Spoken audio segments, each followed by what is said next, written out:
윤석열 정부 1년은 국제 질서를 역주행하는 시간이었습니다.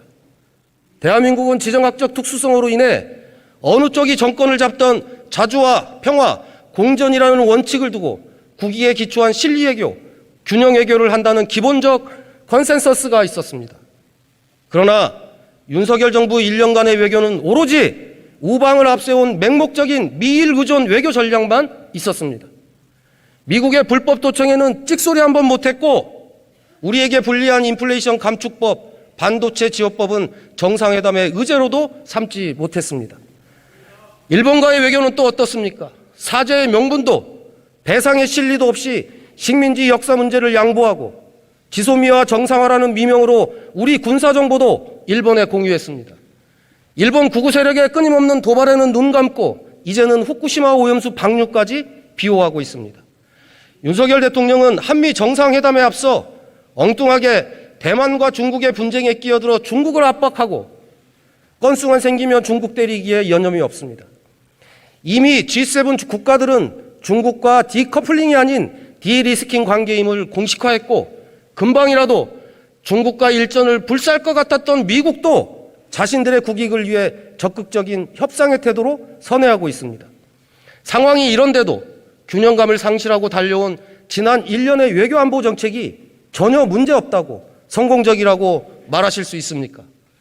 윤석열 대통령은 지난 1년의 외교 실패를 인정하고 실리와 국익에 기초한 외교 전략으로 즉각 전환해야 합니다.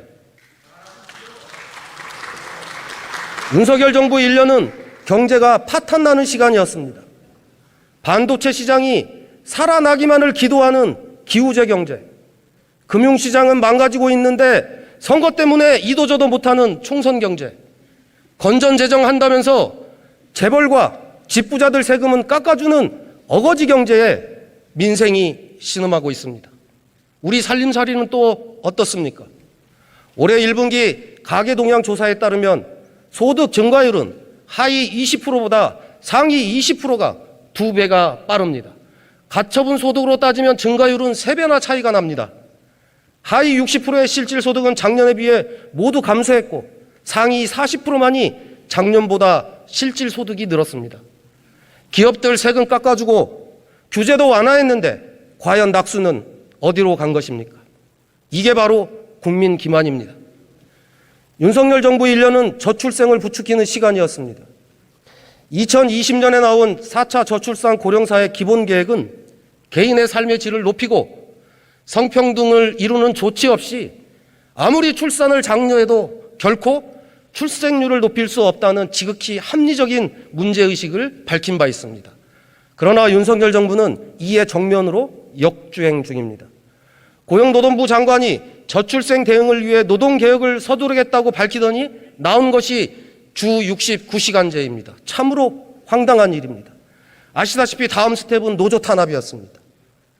육아휴직이 있어도 못 쓰는 것이 대한민국 노동자들의 현실인데 목소리 내는 노동자는 때려잡고 노동조합엔 불법 딱지 붙이느라 바쁩니다.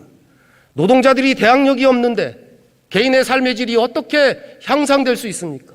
육아 환경이 어떻게 조성될 수 있단 말입니까? 그뿐입니까? 정부는 있던 공공임대주택 예산도 삭감했습니다. 전세 사기 대책은 신용만 내고 집부자들 보유세 인하는 화끈하게 하면서 갭투기 생면 연장의 꿈을 이루어졌습니다. 성평등은 말할 것도 없습니다.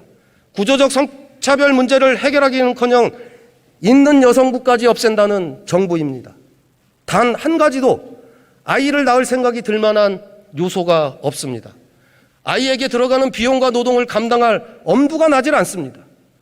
국민들은 내 힘으로 아이와 함께 행복하게 살기를 원하지만 실제로는 내 한 몸도 건사하기 힘든 세상을 살고 있다는 현실을 직시하십시오. 윤석열 정부 1년은 민주주의가 역주행하는 시간이었습니다. 집권만 하면 언론부터 길들이려는 여당의 못된 습관은 여전합니다. 사실 국민의힘이든 더불어민주당이든 마찬가지입니다. 집권만 하면 피해자 코스프레를 시작하고 야당이 되면 정반대로 언론 자유의 수호자 코스프레를 시작합니다.